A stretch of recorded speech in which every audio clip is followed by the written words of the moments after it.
Hé les amis, regardez vous-même. Regardez bien, c'est méchant, vraiment méchant.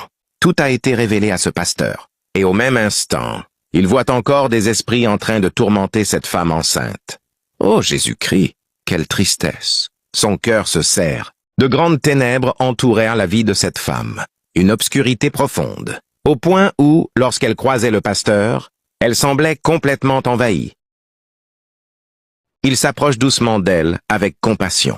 « Bonjour, madame. » Mais avant même qu'il ne puisse ajouter un mot. Clac! Une gifle violente. La femme vient de le frapper. Le silence tombe brutalement. Quelque chose d'invisible est en train d'agir. Les ténèbres remplissaient son existence. Elles l'empêchaient même d'écouter une seule seconde. Chaque fois que le pasteur essayait de parler, elle le coupait immédiatement.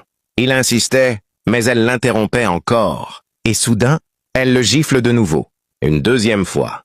Sa voix devient agressive. « Toi, tu as quoi? Et tu veux sauver les gens? » Elle rit avec mépris. « Si tu parles de sacrifice, tu peux attendre.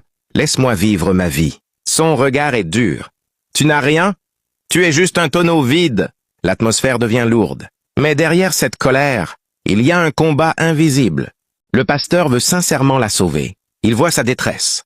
Il ressent le danger. Mais les esprits mauvais qui entourent sa vie ne lui laissent aucune ouverture. À chaque tentative pour parler, elle le gifle. Encore. Et encore. Comme si quelque chose en elle refusait toute aide. Lui, pourtant, ne cherche qu'à la libérer. Mais la violence augmente. Dans un dernier geste brutal, elle le pousse violemment dans le caniveau. Il tombe. Humilié, salé, silencieux.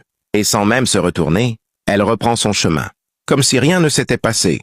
Mais le combat est loin d'être terminé. Elle reprend son chemin, en murmurant contre le pasteur. Des paroles basses, méprisantes. Lui la regarde s'éloigner, sans dire un seul mot. Mais spirituellement, ce jour-là marque un tournant. C'est son dernier jour sous cette emprise. La mission des forces mauvaises s'active.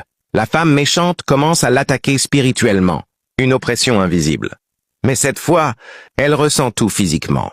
Les douleurs deviennent réelles, insupportables.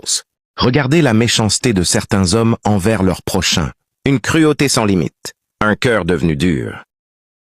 Elle n'arrive plus à tenir debout, son corps tremble, sa respiration se bloque, puis elle tombe, brutalement. Le pasteur, qui observait tout, comprend que le moment est arrivé. Il s'approche calmement, se tient près d'elle, et commence à prier. Il commence par une adoration, une louange profonde. Il élève la voix vers Dieu, car en toute chose, il faut rendre gloire à Dieu, même au cœur du combat. Regardez vous-même, c'est méchant, c'est cruel. Quelle est cette évolution spirituelle? Jusqu'où peut aller la spiritualité quand elle est mal utilisée? Que le Dieu Tout-Puissant te protège, toi qui regardes cette vidéo. Qu'il te couvre de sa miséricorde, toi et ta famille. Si tu crois à cette prière, écris Amen dans les commentaires. Like et partage cette vidéo à tes proches. Regardez la méchanceté de certains hommes envers leurs prochains. Une cruauté sans limite. Un cœur devenu dur. Et pourtant, ce qui est arrivé à cette femme sera révélé dans la partie 2. Ne manque surtout pas la suite. Abonne-toi dès maintenant. Ajoute la vidéo à tes favoris pour ne pas rater la partie 2. Car ce qui arrive va tout changer.